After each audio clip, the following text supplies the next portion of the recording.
Hello, everyone. I am Dr. Sparks, and this is a day of Typewriter Stories. Let's get right to it. I know a place that's really cool. It's up higher than any school. Grab a jetpack and some fuel. We're going up high, high in the sky. Come on up for a ride with your good friends at your side. Imagination is your guide, 'cause it's Dr. Sparks' science story typewriting time. Hello, everyone. I'm Dr. Sparks, and these are Typewriter Stories. I am joined today by Piper and Ema, and we are going to be writing several stories on my typewriter here today. Now, we are right in the middle of a story that I'm writing for Ema about bunnies and Tyrannosaurus Rexes. It is one of my favorite stories I have ever had the privilege to write with somebody before. It's so good. So I want to finish the last line right here, but first let me read you what we have, and then we can see how the story should end, and also what the title should be. Now, I'm joined today as well by Cecilia Olivera-Hillway, and she is our illustrator. She's making some incredible drawings to go along with these stories that we're making today. And look at this, you can already tell that this story is going to involve a family of bunnies and a nasty, mean, ravenous T-Rex. Who sounds just like that. That's T-Rex voice. All right, so let me read you the story that we have so far. It's a great story. It's got all of the things. It's got fatherhood. It's got T-Rexes. It's got battle. Now, once upon a time, there lived a family of bunnies. There was a papa bunny, and there was a bunch of baby bunnies. They lived in an idyllic world. There were soft trees all around. Let's her back around. Of every single color, from red to mauve to olive to puce to fuchsia, all the colors you can think of. Now, one fine day, when everything seemed perfect, suddenly things got bad, because out of the woods came bounding a ferocious Tyrannosaurus Rex.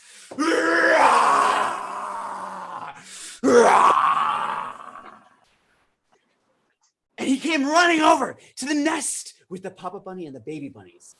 And he said, "Oh, those bunnies look pretty tasty." And Ema, what did the papa bunny say? And how did he say it? I'm not gonna let you eat my baby bunny. "Well, I don't like that. I don't like that at all. I don't dig what you're saying." And the T-Rex, he got his jaws all worked up. He did his stretches like you're supposed to before you eat anything truly, truly tasty. And then he bent over to gobble up the babies. But before he could, the papa, with all of the strength of love and fatherhood, and with all of the strength of a bunny's leg, he kicked the Tyrannosaurus Rex, and the T-Rex poofed and disappeared. The bunnies were saved. Now, while this was all happening, far away, the mama bunny had gotten lost and had been lost for some time. That's why the papa bunny was the one that was taking care of them. But then, just as the T-Rex disappeared in a puff of fatherhood kickery, the mother was found, and she was brought back to the bunnies. And together, they all lived, and they were as happy, and they lived a wonderful, and here we are. At last, she was reunited with the owner and her babies and her husband. And together, the bunny family lived in peace and T-Rex-free prosperity. And what do you think? For forever or for a really long time? Or what's the longest amount of time you can think? Forever. Forever? Yeah. Forever.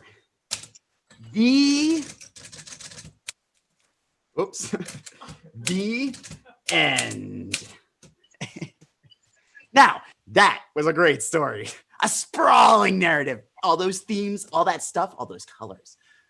But it needs a title. That's the one thing that it needs yet. And actually, before we do that, let's look at the illustration that Cecilia came up with to go along with this story. Look at that bunnies. We got 4 baby bunnies. It's the moment where that T-Rex says, "Oh, I want to eat those baby bunnies." I can't tell if it's before or after he did his stretches, but it's certainly right around that time. Guys, what is the title to that story? Ema, what do you think? How do we title this? Bugsy and the four little bunnies and the bad T-Rex. That is a great title for that story. All right, so Bugsy and the four little bunnies and the bad T-Rex. Man, that is a great story. Now, the next thing that we do is I am actually going to mail this story to you, Emma.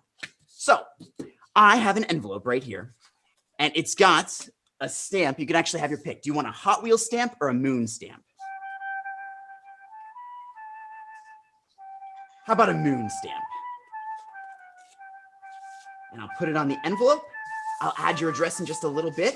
And now I'm actually going to stamp your story with a number. 1945. That's my 1945th story. And I will put it in the envelope, and then I will put it in the mailbox right here, and I'll put the flag up so that the mailman knows to come and pick it up. Chunk, chunk, chunk.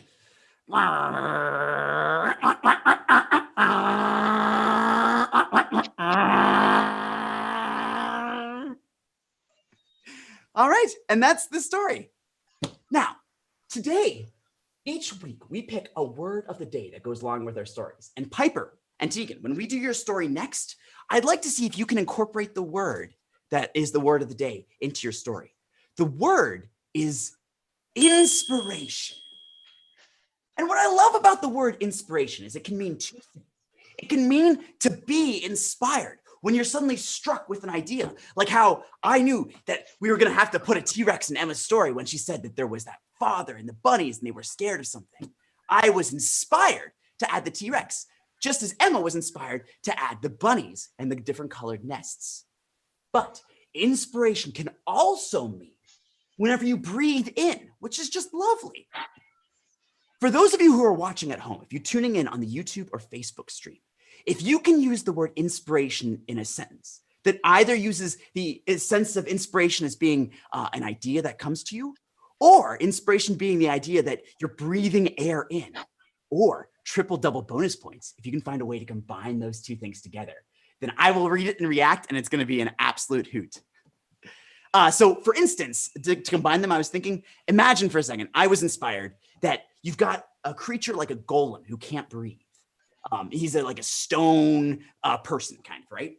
And he's walking along, and one day he gets inspired to inspire. I don't know, something like that. That's what I was thinking for combining. Now, one more thing for those of you who are watching at home. Today's episode features a riddle. And if you can answer the riddle, if you can put it in the comments, then something pretty interesting is going to happen to me directly. The riddle is this, and please leave your answer in the comments. I stand between sidewalk and street, and my height is at least 20 feet. When it's nighttime, it's my turn to shine. See the faces of the folks that you meet. If you know the answer, leave it in the comments, and something is going to happen to me. All right, now let's get to our next story. So Piper and Tegan are joining us, and I would like to write a story for you guys next. Piper, Tegan, what is this next story? Where do we go? Martin. Would you like a story about a bunny? I know you love bunnies, Piper. Yeah. Tell me about this bunny. So, there was a bunny and a unicorn, and it's how bunnies and unicorns meet. So there was a bunny first that swam underwater with 5 little babies next to it swimming. So you got one more baby than before. Is this the same bunny as last story, but later in time, so that he has another baby?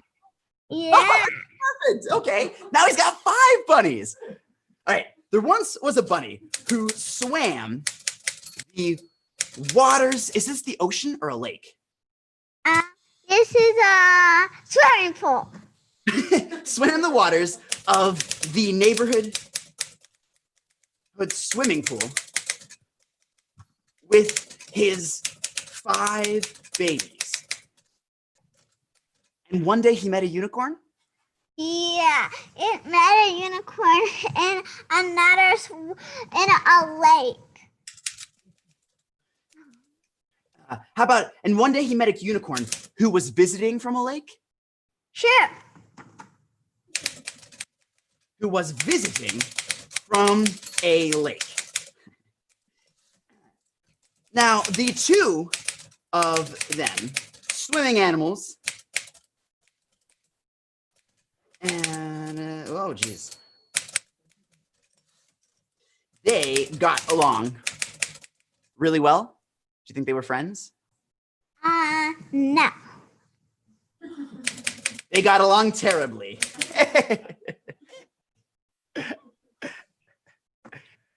Okay, so do you think that do you think the unicorn maybe accidentally insults the bunny or something? So the bunny meets the unicorn, and the unicorn says, well, can I eat one of your little babies? They look so tasty and yummy. Oh no! I didn't even think that unicorns were carnivorous. Do you know can I carry you on my back for a saddle? Oh, geez. Would you say the unicorn looked at those babies and was inspired to see if they could eat the babies? Yeah. Okay. The unicorn saw the baby bunnies. How does it was inspired to ask if he could eat one. And so what would he say and how would he say it? What does the unicorn's voice sound like, do you think? It says, well, I want to eat your baby bunnies and carry you as a saddle because you're so big and fluffy.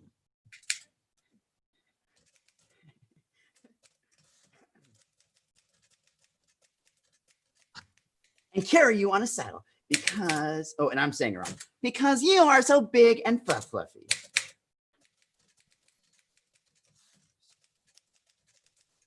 And what does the bunny say back, and how does he say it?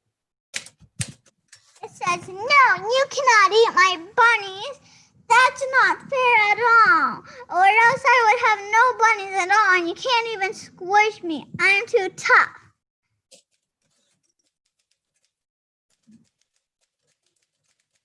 And you can't even squish me. That's not fair at all. Now, you know, unicorns are pretty special creatures, and I would like to think that this is just a misunderstanding. But you tell me, is this unicorn gonna try to make things right now? He's clearly insulted the bunny. The bunny's hurt. And, you know, do you think the unicorn tries to make things better, or does the unicorn lean in? And does he even get even meaner? The unicorn gets even madder. Do you think he's inspired? And what's he inspired to do? Inspired? He's inspired to eat the mommy first and carry the babies and put all their fluffy fur on him. Oh, jeez. He's inspired to do all of those terrible things? Oh, my heavens. This is unlike any unicorn I've ever seen. You know, we didn't say, is this a black unicorn or a white unicorn? It's a black unicorn with black rainbows all over it. Black rainbows? Oh, geez. So is a black rainbow just black, or is it like really dark shades of red and orange and yellow? It's really dark shades of black, red, orange, and yellow.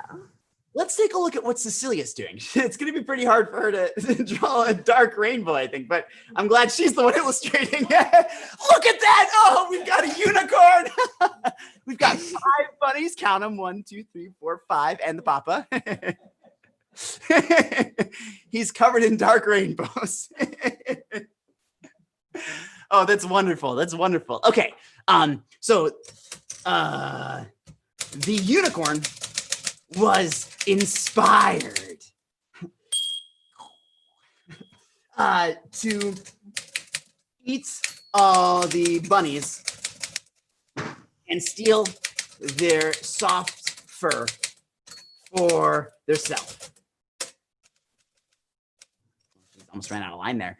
And what do you think happens? Does the unicorn get away with it? Does he win? Does he eat the baby bunnies? No, the papa wins and said, do you want to have a battle fight? Whoever wins, they get to keep the 5 baby bunnies. The papa bunny said, "Let's have a battle." And the winner gets to keep the bunnies. And now, So the unicorn agreed. The unicorn agreed. Now there was a battle. But that's not how we have to say it, right? My typewriter has a very special setting. I can type words in red. And I think this time I really want to make the word battle be in red because I'm going to say it like this. And I want people to read it whenever they read it in the same way. Ready? And then there was a battle between the bunny and the unicorn. So let's see. Ready? And then there was, here we go. Battle between the bunny and the unicorn. They fought for a long time, days and nights, weeks even. And the bunny won, so it got to keep it, and the unicorn, rainbow appeared rainbow color now. And there was no black anymore. Oh, that's wonderful. So the unicorn sees the error of their ways? Yeah. Okay, perfect. Okay, they fought for a long time, days, weeks even. And at the end, the bunny was the victor, was victorious. What do you think? Which one? Was the victor or was victorious? I don't know what any of those mean. The victor is the person who wins a contest. Yeah, victor. Okay, yes. And the bunny was the victor. The unicorn ate no babies and was transformed into the pearlescent. Do you know what that word means? That one's a pretty fancy one. Pearlescent white. It's a kind of white that's kind of like shimmery. It's almost like, you know how like, it's hard to describe. Like if you had like Elmer's glue, but it kind of had some depth to it. Like if you like mixed Elmer's glue in water and like you were to paint something with it, it's got just like some depth, pearlescent. Kind of like I get it. I get it. Okay, cool. Of good unicorns. And I think that's the end. I think we put it at the end of that, and that's it. What do you think? Yeah. Okay, so now I'm going to read the story one more time to you. And Okay. I'm going to need your help to do the bunny voices. Do you want to do the bunny voices or the unicorn voices? I'm gonna do the bunny voices. Perfect. All right. Do you think, before we do this, what does the unicorn's voice sound like? Is it a low voice, unicorn Batman? Or is it like, maybe it's like a really nasally voice. I'm the unicorn and I talk like this. Or something else? It's a squeaky voice like the bunny. I'm a unicorn. I'm here to eat your babies. Something like that? Yeah. Okay, perfect. Okay. And then Piper, be thinking about what you want the title of the story to be as well. Okay. There once was a bunny who swam the waters of the neighborhood swimming pool with his 5 babies. And one day he met a unicorn who was visiting from a lake. Now the two of them, swimming animals, you'd think they would get along, but they didn't. For this unicorn was a bad unicorn with the dark rainbow all across his body. And he wanted one thing, and the thing that he wanted was to eat all those little babies and to put Papa Bunny on his back.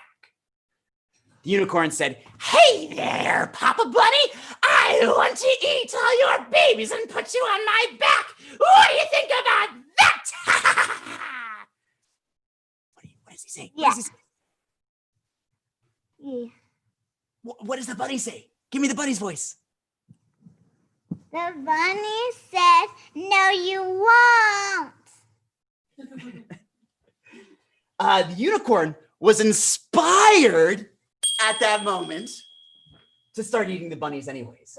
But the Papa Bunny stepped out in front, and instead there was a battle! There were kings flying through the air, unicorn horns going like that. Things flew through the air, bunnies flying through the air. The pool was a churning mass of water and bubbles. Unicorn was defeated. No bunnies were eaten that day. And instead, the unicorn turned from being a dark rainbow unicorn to being a pearlescent, shimmering, beautiful, good unicorn. And all was restored. The pool returned to its normal, tranquil, calm state. And they all lived happily ever after. The end. What's that story called, Piper? What's the story called? It's called Unicorns versus Bunnies. Unicorns versus bunnies. Now, Piper, you know the next step here, right? I am now going to mail this story to you. So we've got a whole process, right? We have an envelope. And would you like a Hot Wheels stamp or a moon stamp? A Hot Wheels stamp. You got it. We've got your Hot Wheels right here. I'm going to fold your story into thirds. Well, actually, first I'm going to stamp it with a number. 1946. Imagine that. Fold it into thirds. Put it into the envelope. And then we will put it in our mailbox so that the mail truck, when it comes tomorrow, will chunk chunk.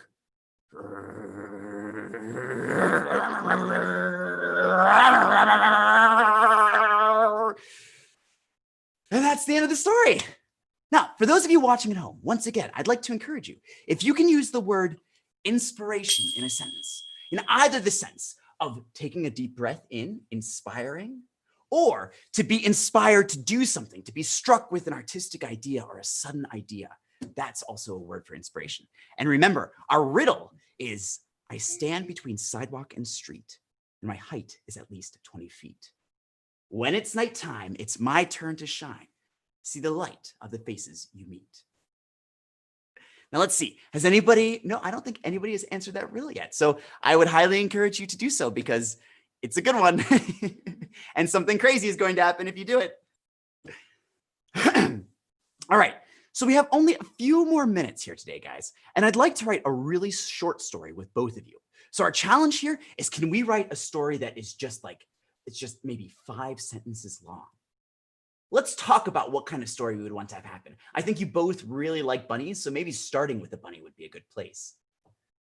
Maybe we could so we've kind of got sequel stories, right? We've got Bugsy the Papa Bunny and his now 5 bunnies, and he's fought off a T-Rex, and he's fought off a unicorn, and his wife was returned to him, and they restored peace to the pool.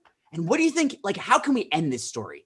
We could end with there being a big carrot feast and everybody's really happy and celebrating this bunny. What happens next?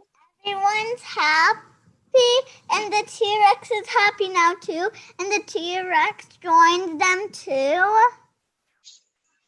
So how about, could we write a story about a picnic that a T-Rex, a unicorn, and Papa Bunny are all having? Yeah. What do you think about that, Emma? You down for a picnic? Yeah. I did a picnic before with my mommy and my baby sister. Oh, that's wonderful. What would happen at this picnic, do you think? They would have like rainbow cupcakes with sparkly reddish cherry on top. Whoa, Oh, what do you think about that, Piper? Yeah. You like that? Rainbow cupcakes with a sparkly red cherry. You know, it was my birthday a couple weeks ago, and I didn't get any sparkly cherries on top of my rainbow colored cupcakes. It's still a pretty great birthday, though. But can you imagine a birthday like that? It'd make any tea party miraculous. Piper, what do you think? What happens? Cupcakes are served, rainbow cupcakes with Rainbow cupcakes are served with sprinkles. Okay. And there was birthday cake, so they would all get along now. And all is forgiven, so they're all very happy together. And Yeah. do you say maybe they sing a song? Yeah. What kind of song would a bunny, a T-Rex, and a unicorn sing? It was a la la la la la. We're so happy. La la la la la. We are so happy. Hey, Emma, what do you think? Can we all three sing that song? I'll be the voice of the T-Rex. Do you want to be the voice of the unicorn or the bunny? Bunny. Okay. And so, Piper, are you down with being the voice of the unicorn? Yeah. So the song is la la la la la. We're so happy. La la la la la. We're so happy. And let's all sing in our voices. So I'll be T-Rex. Piper, you're gonna be unicorn. Emma, you're gonna be the bunny.